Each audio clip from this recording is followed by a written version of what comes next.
Transcription number 5, 80 words per minute. Start. The Industry Policy Resolution of 1948 was good as far as it went, but unfortunately, the spirit of it could not be understood or appreciated by the common man in this country.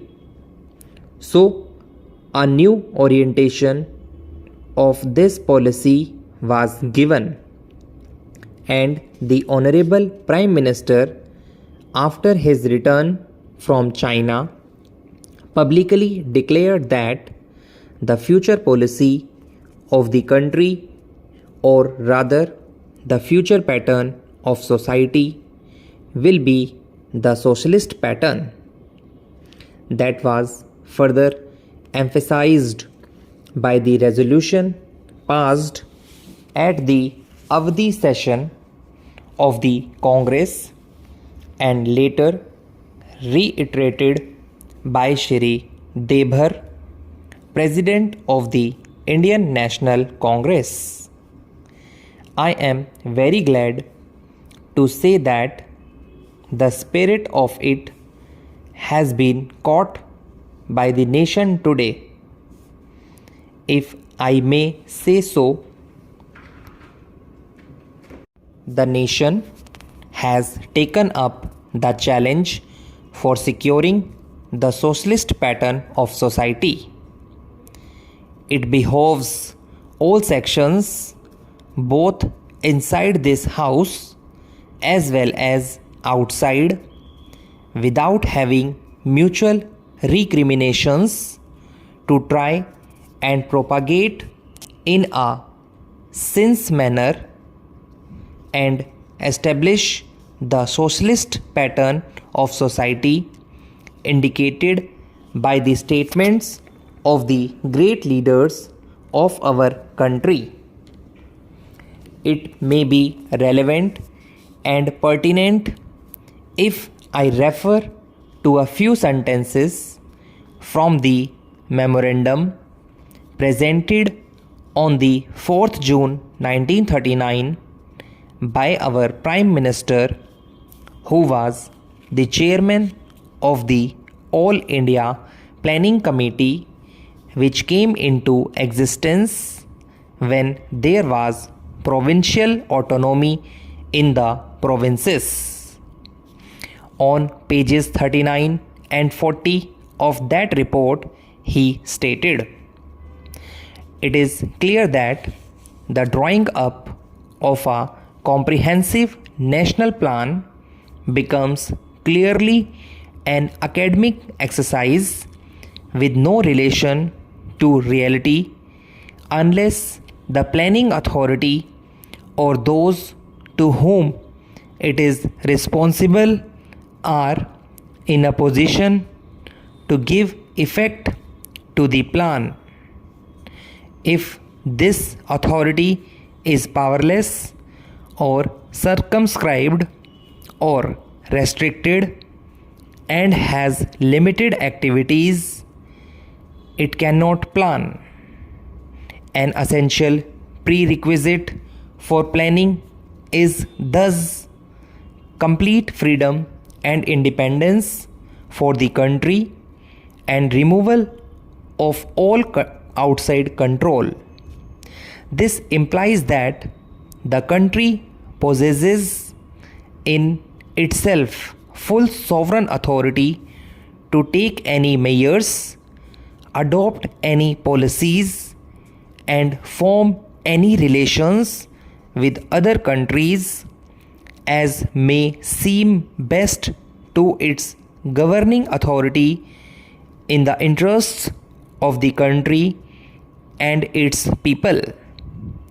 National independence is thus an indispensable preliminary for taking all the steps that might be found necessary for carrying out the 5-year plan in all its various aspects throughout the whole country. At the present moment, it is clear that not only have we in India no national independence, but we are hedged in and obstructed by numerous restrictions, limitations, safeguards, and reservations which block the path to planning and progress. Our plan for national development must therefore be drawn up for a free and independent India.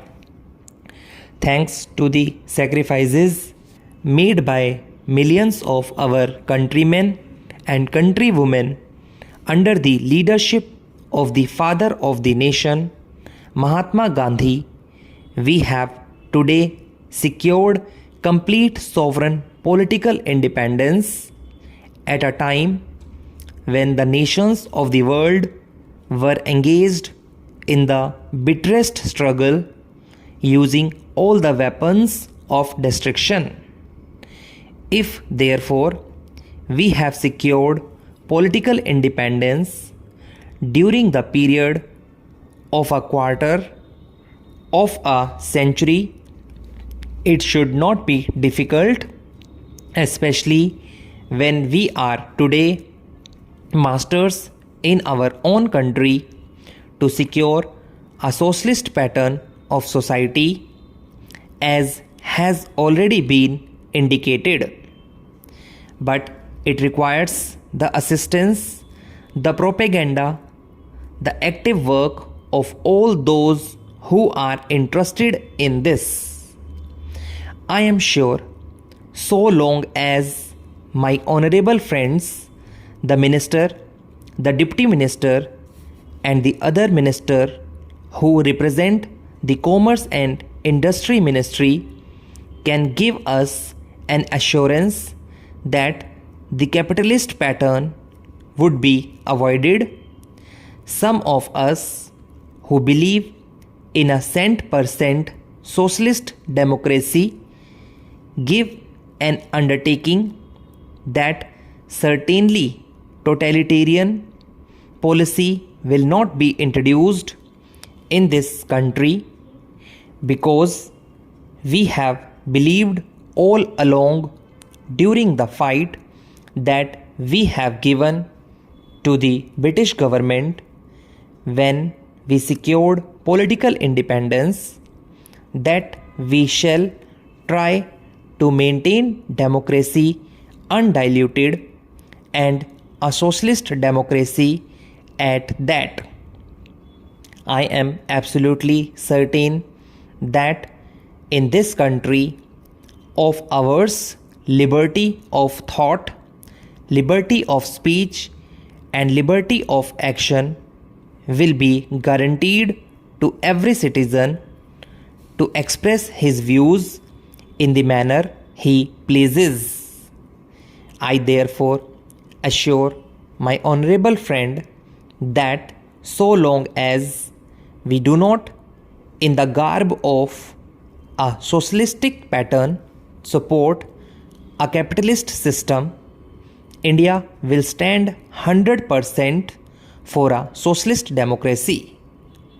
Now, luckily for us, the fundamental rights of the Constitution have declared that a citizen would be assured of many of the social amenities which will give reasonable comfort from the womb to the grave. But mere enunciation, as I have said many times, will not satisfy the common man unless the saying is put into effect. I am absolutely certain, therefore, that so long as there is a determination on the part of our countrymen, we will be in a position to secure a socialist pattern of society. It is not even possible to draw up a plan on any other basis.